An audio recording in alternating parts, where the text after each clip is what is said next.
Welcome to the Human Capital Innovations Podcast, your go-to source for personal, professional, and organizational growth and development. We hope you tune in often for all things people management, organizational development and change, organizational leadership, and social impact related. Maximize your personal and organizational potential with Human Capital Innovations Podcast.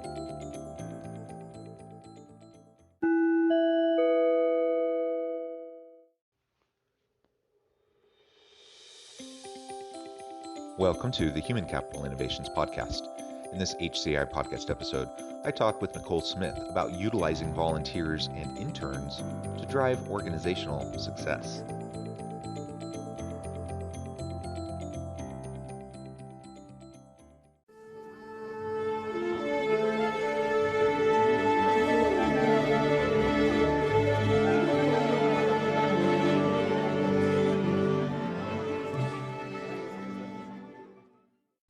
Nicole Smith, welcome to the Human Capital Innovations Podcast. Hi, thank you for having me. I'm thrilled to be here. Yeah, I'm thrilled to have a chance to talk with you. We've been corresponding now for quite a while, and we finally get the chance to sit down and have a nice chat. We're going to be talking today about utilizing volunteers and interns to drive organizational success.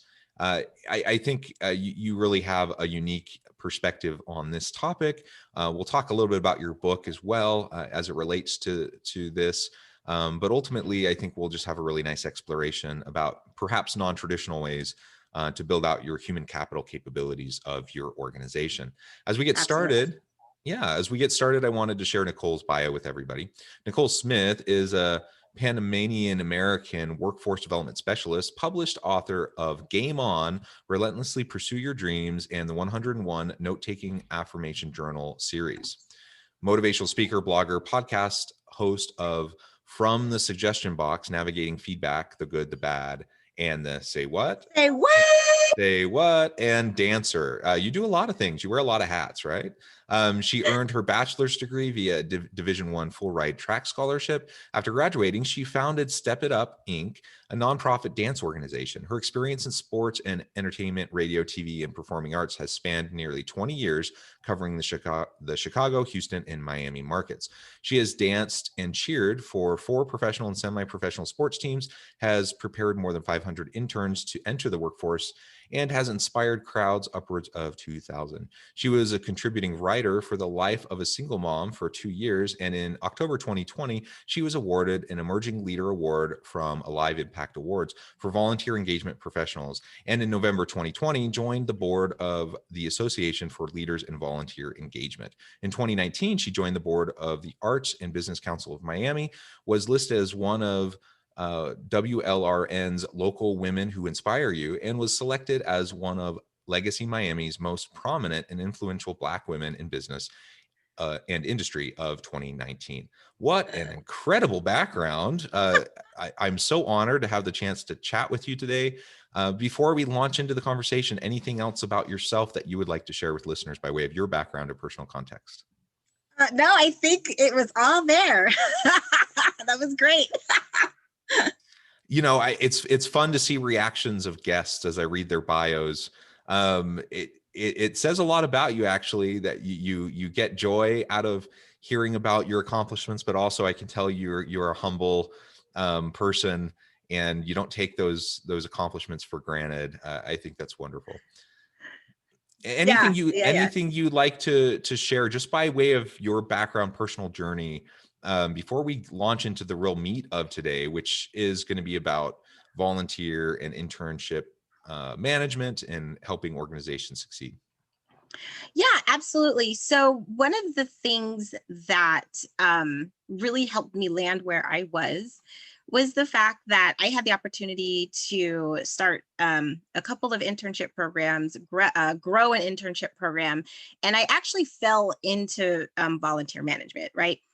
It's one of those professions where, you know, little kids from, from young are not running around going, I want to be a manager of volunteers when I grow up. Like, that's just not a thing. That's just not a thing.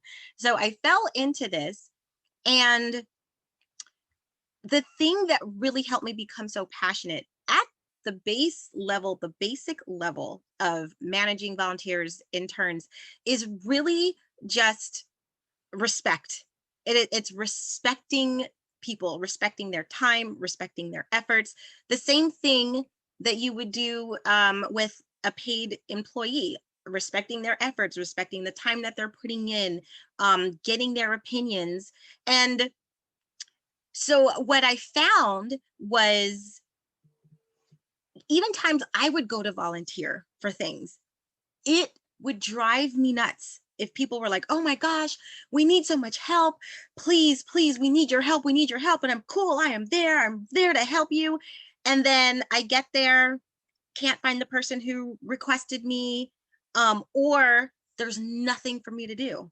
And I'm like, look, but time is precious. Time for everybody is precious. And if I choose to spend my time with you, like that's time I'm not getting back.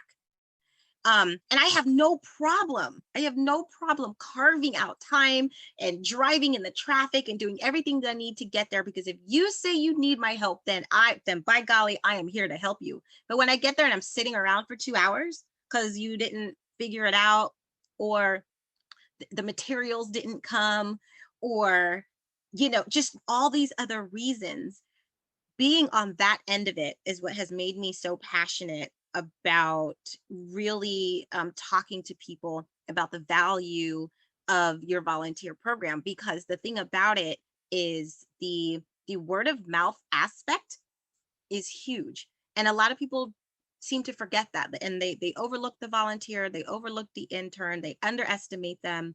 And then but those are the people who are going to tell their friends, whose friends are going to tell their friends, whose friends are going to tell their friends. And everybody knows that word of mouth marketing is more powerful than anything. You can send a bunch of emails, you can watch a lot of ads, but let your mama say, I tried this, or your daughter say, or your friends say, this product worked really well. They could have seen the ad for it 6,000 times, but because you as a trusted source said you should try it, that will make the difference. So having those mouthpieces as your volunteers and your interns as that mouthpiece in terms of how you treat them is just going to make your company that much better in the community wherever they're going.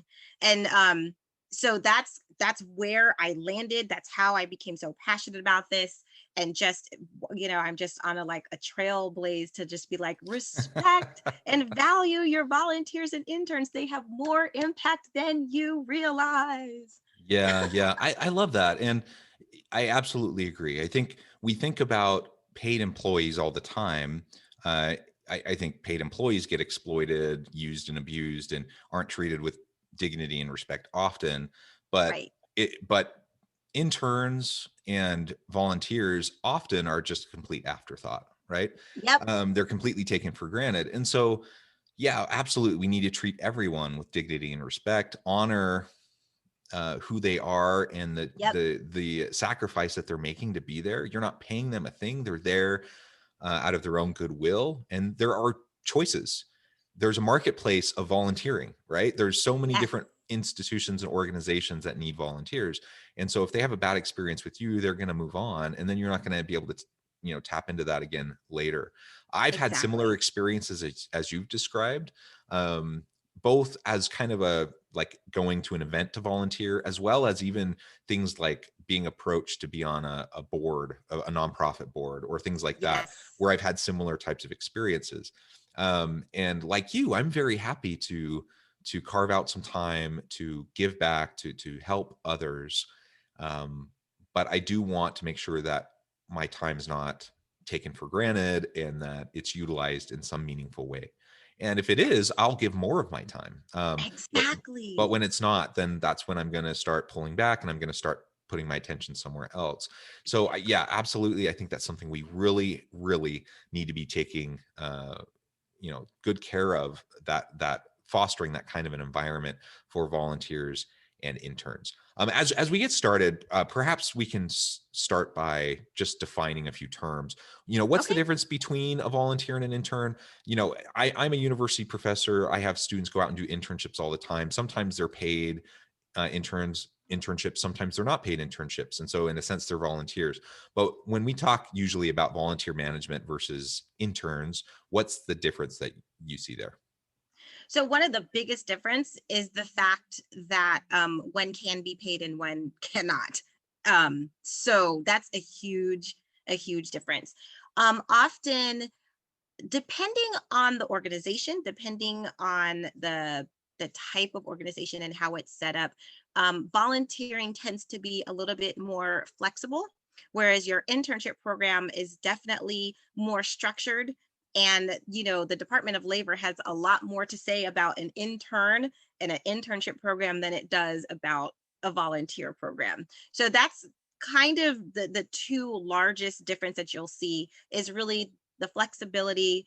Sometimes depending on the organization, the level of assignments that they have. But if an organization is doing it right, they can have high level assignments, but that's a whole nother story. But the biggest thing is the fact that volunteers, by nature of the actual term, if they are not getting paid, whereas your interns can be volunteers if they are unpaid, but they also have the opportunity and the possibility to be paid. Yeah, and the structured nature of it, and also volunteers tend to be more short term versus Yep. internships are more structured, more long term, at least for a series of months. Obviously, volunteers may show up to just an event. They may volunteer in the office on a repeated basis. There's a lot of Right. different ways that this can shape up. But you Yeah. made a really important point. Maybe we can drill into that just a little bit, Okay. and that is these resources are often vastly underutilized within organizations. How often do Yes. we hear about the caricature of an intern, who's just the person going around getting coffee for everybody? Oh, Right? There's a that reason just why that's. chaps my hide. I know. So that's a stereotype. It persists, and I'm sure there's organizations where that happens. They're just the people running mail, the people making copies, getting coffee for people, taking lunch orders, whatever. And pay your dues, do some of those types of things. That's fine, but there should be other meaningful work that you're doing, especially if you're a university senior or something. You have a lot of good skills to bring to the table. Why not utilize those experiences?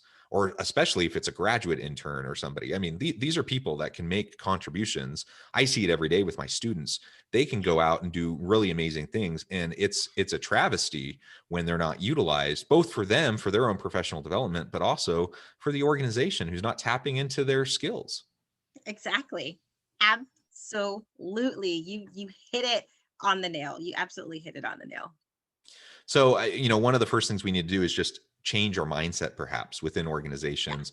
And I get it. I think managers are busy, and they're trying to take care of their full time and part time employees. They're trying to make sure their office is running smoothly, and this, that, and the other, right? Putting out fires. And oftentimes, these non-paid interns or these volunteers or even low-paid interns, they're kind of an afterthought, and there's not, since the organization's not investing a lot in terms, they don't have tons of skin in the game in terms of, pay. Oftentimes, they just see it as, oh, it's a nice thing if I can get to it, but it's just one more thing. And I think switching that mindset is really, really important, because it's only when we switch that mindset, not only will we attract better volunteers and interns that we can then utilize, that will help drive the business and drive the success of the organization.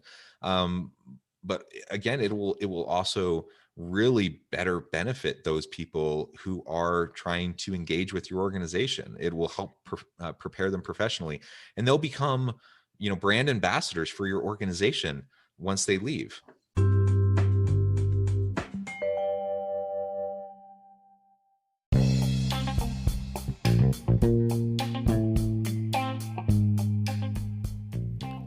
I'm excited to announce the publication of my new book from HCI Press, The Alchemy of Truly Remarkable Leadership: Ordinary, Everyday Actions That Produce Extraordinary Results. Consider how the nature of work has shifted over the past 50 years. With increased globalization, rapid technological advancement, and the shift in economic composition, the average job of today looks very different than the average job of 50 years ago. What will the jobs and organizations of tomorrow look like? Moreover, what does this all mean for organizational leaders? What are the core competencies and capabilities of organizations and their leadership that are prepared for continued disruption and geopolitical and socioeconomic shifts? Regardless of what the future holds, increasingly, leaders need to be socially minded, data-driven, decisive, champions of talent, and disruptors of the traditional notions of leadership, teams, organizations, and work. The alchemy of truly remarkable leadership will help you to explore your own leadership competencies and capabilities and consider ways to apply and implement them into your workplace and personal life.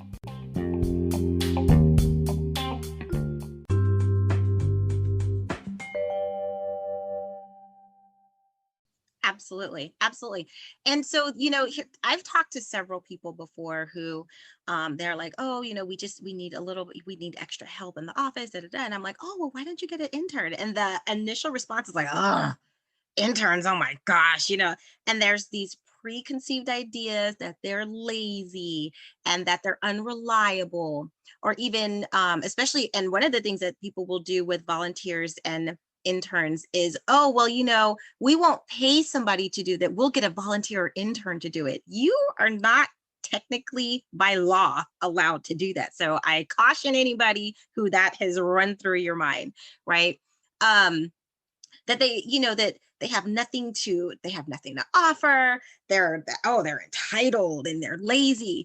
And I'm like, well, what interns have you been dealing with? Because the ones that I've had phenomenal interns. But the thing is, you get out what you put in, right? So if you plant a seed of you matter, your opinions are valued, and hey, what are you learning in university that could be applied here, right?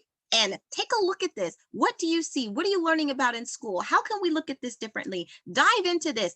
Those projects that everybody wants to do, but like you said, they're trying to run their department, so they don't necessarily have the time. But it's like, man, I wish I had time to sit down and do this.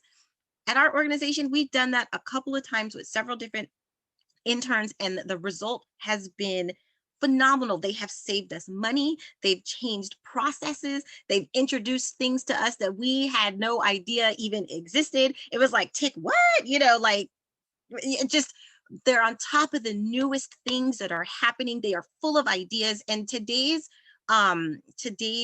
students who are coming into the workforce, they more than ever, they want their work to be meaningful. So not only are they doing things and bringing new thoughts and ideas, but it's coming from a meaningful, like, how can we impact our community? How can we impact it? How do I know that I'm making a difference? But if you only give them the option to go get the coffee, how are you ever going to know? And quite frankly, if you showed up every day and somebody just kept telling you to go get coffee, you're going to die a little bit on the inside. You're not going to want to contribute. You're not going to want to, you're just like, oh my gosh.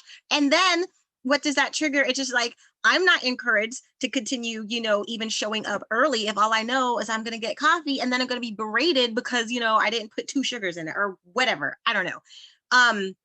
But, if you're inviting them into the meetings, pulling the curtain back behind certain things. I mean, I'm not telling you to, invite them to the financial meeting that's going to determine the future of the company, but maybe, and then kick them out when it gets to the good stuff. But, invite them in, let them see how decisions are made, have conversations about what happened in the meeting afterwards. I've had so many ideas that I've been able to implement just because the intern sat and was like, well, have you ever thought about this? Or we did this. And it was like, what? I would have never, because I've been so used to the norm and the rudimentary, okay, do it this way. And just sometimes that one little idea can spark something. So as you pour into people and you plant that seed and you water it and you continue to let them know that they are appreciated, they're going to go above and beyond. Now, I'm not going to sit here and lie to you that we haven't had some crazy interns where I just looked at them and I don't know how you're going to survive in the world. Like, yes, those happen, but you can't throw out the baby with the bathwater, right? Well, Go ahead. Well, the thing is that happens with employees too, right? Yes, that's exactly what I was going to say. I was like, if you have a bad employee, do you fire everybody? oh, well, we had one bad employee, we can't have anybody work for us anymore. No, you coach and work with that one person, and then if it doesn't work, you get rid of them. You coach and you work with that intern, and if it's not working out, then you let them go. You don't just get rid of your entire program. And are you asking for feedback? Are you asking for, was this a meaningful experience? Where are you going to find these particular there's a lot of stuff that comes with it, but we have had interns that have made phenomenal impact, who have not only gone on to eventually get hired in the organization, but if they weren't able to work at our organization, they made contacts through the internship to go work at other places and have done amazing things. And now I'm watching them on LinkedIn, and they're hiring people, and they come back to me and they're like, oh, I'm like the director of HR now, and I remember our internship. I wanted to send this to you to see if we can, get it to those who are, this is like a beautiful family tree, the circle of life of it all. But I guarantee you, if you treat them like crap, then you have potential just walking out the door over and over and over, as opposed to building them up, nurturing them, getting them into the fabric of your organization. And it also helps with your DEAI, right? You're providing an entry point for people, and you can grow them up, nurture them, build them. And now when you're getting to places where you're starting to hire, you have people who you already know love the organization because they intern for you, especially if they're interning for free and they've stayed for a while, right? So not only you have people who are invested, you have people who have institutional knowledge. Now when you're getting to those entry level or like mid-level positions, you have people who already know, and you're growing them up. You're not always having to constantly go outside and start all over again and readjust the culture and get people readjusted. You can continue to grow from the inside. But if all you're doing is giving them coffee, get a coffee maker, because the value that they bring is so much more powerful and impactful than you would ever know. And that's just on the intern side. Volunteers, don't let me get started with them. A lot of volunteers, depending on the organization that they're with, they've retired, which means they are bringing a lifetime of experience. You all know that movie, The Intern, with was it Dustin Hoffman? I think that was his name. I have to remember, but it was the movie The Intern. And all the life experience. These people are retired executives at the top of their game. And when they come and, you invite them in to volunteer, and the knowledge that they have, you could you'd sit and have a discussion with them, and they could be like, oh, well, did you think about this? And you were like, I had no idea, because I just started the job. I'm here for 5 years. You have 20 years behind you. Maybe, tap into it. Ask them. They are more valuable than just, can you go clean out the closet, right? It's like, come on, tap into the resources that you have. Tap into and it just aggravates me when people just blow them off. Oh, it's just like, Yeah. oh, volunteers, interns, oh, what do they know? And I'm like, why do people get this idea that, especially with volunteers, because they're volunteering their time, that they're idiots? Like, I don't know where that misconception came from. Oh, well, oh, the volunteer. Like, and I have volunteers that are like chemists and, doctors and stuff, that takes me way past any. And so we bring them and we ask their expertise, tap in. That is free expertise, walking around your halls, and you're just like, oh, can you just go get me some coffee? When they could have literally have been like, well, I could make you 3 coffee makers, but since all you want is a cup of coffee, let me just bring that to you.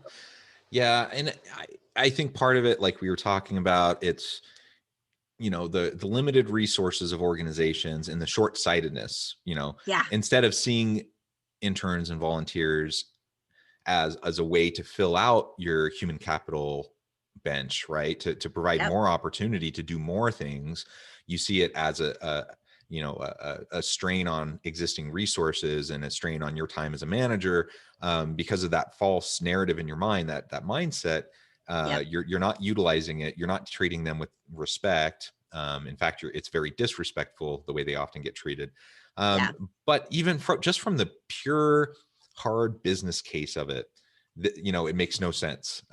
It's just so short-sighted. And so we absolutely need to take a second look at our volunteer programs, our internship programs within our organization. Something else that I do at my university and all of my courses is that I have my students do consulting projects for organizations in the community. And so it's kind of like a mini internship / volunteering, but Right. there's these volunteer consulting projects. And sometimes I have the same thing where organizations are like, I don't know, this is going to take my time. But I'm like, I got a team of 5-6 students who are skilled, who can put in hundreds of hours into this project to help you do something you're never going to get to. And it might take 10 hours of your time. Right. That seems like a Right. no-brainer. And usually they come around, they start to see that. And especially if they have a chance to do a project with my class, then they realize, oh, this is amazing. But I think we just don't, as I speak, we quote unquote organizational leadership as a whole, Yeah. around the country, we don't utilize these types of resources nearly to the extent that we can or that we should. And you also mentioned something that's just so important. Young millennial and Gen Z workers and students, they want to make an impact. They want to make a difference. They want what they're doing to matter. They want to feel meaning and purpose and fulfillment in the work that they do. And that sometimes that gets labeled as entitlement, that they're, Hmm. like, go work a crap job for 20 years and someday you'll get to do something you love. Right. They're calling BS on that. And they're saying, no, Right. I'm not going to do something that's horrible for most of my career and then wait to do something meaningful when I'm near retirement. And I completely agree with that. Frankly, so I get frustrated when I hear people bemoaning millennial and Gen Zs for those sorts of things. I think it's absolutely the right mindset that we should be leveraging and tapping into. They just need a little mentoring, a little coaching, a little guidance, Yep. A and little then guidance. set them loose with their passions, and they'll do amazing things. Amazing. They will blow your mind. They've blown my, I've been like, just like, wow, wow, given the opportunity. Yep. Absolutely. Well, very good. Nicole, this has really been a lot of fun. We've only scratched the surface. I imagine we could probably talk for another hour easy. But I want to be mindful of the time and respectful of your time. So before we close for today, perhaps I can have you back on at another time. Before we close for today, I would like to give you a chance to share with listeners how they can get connected with you, find out more about your work, your book, your podcast, and then give us the final word on the topic for today. Okay, absolutely. So you can find me on all platforms at Nicole R. Smith net. Um, and yes, you mentioned that I am an author. I wrote a book, and it's really about goal setting and and what you have to do in order to see your goal through, the persistence of it all, right? Not giving up as soon as it gets difficult. And I just talked about the challenges that I had in trying to pursue one of my dreams that I wanted to go, that was so far fetched and just unrealistic. And everybody was looking at me like I was crazy, but I had to like silence the naysayers, and I went after it, and I made one of them. I didn't make all of them, but I did make one of them, and it was enough. So that's what that all kind of culminates.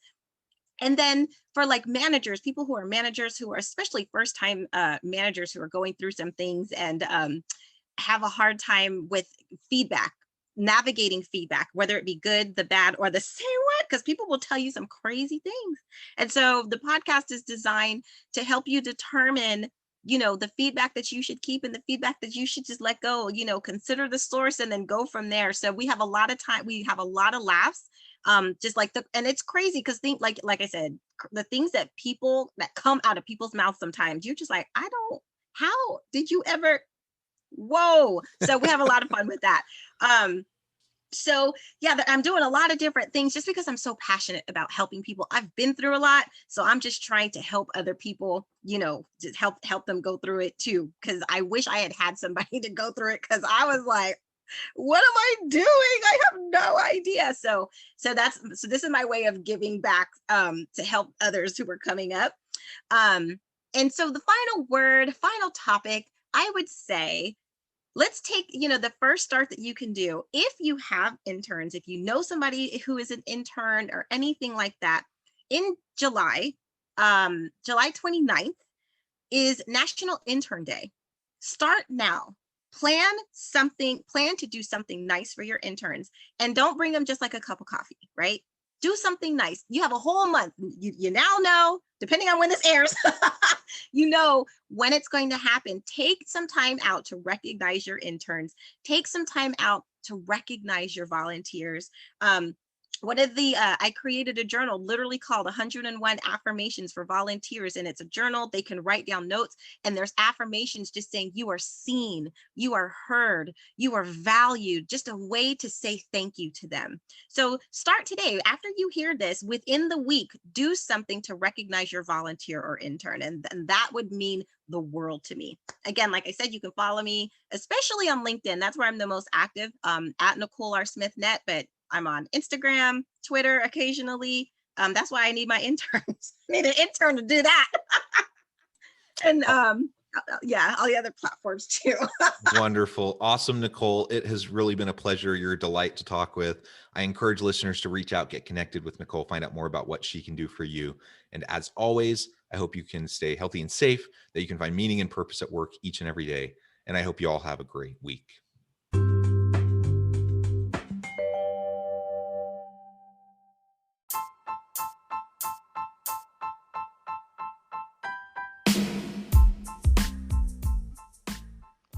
We are excited about the launch of HCI's new magazine, Human Capital Leadership.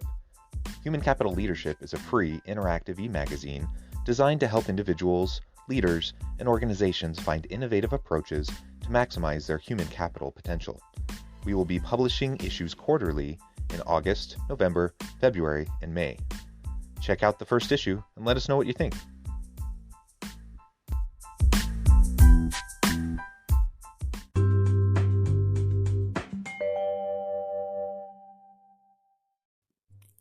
Thanks again for joining us for this episode of the Human Capital Innovations Podcast. I hope you stay healthy and safe and that you have a great week.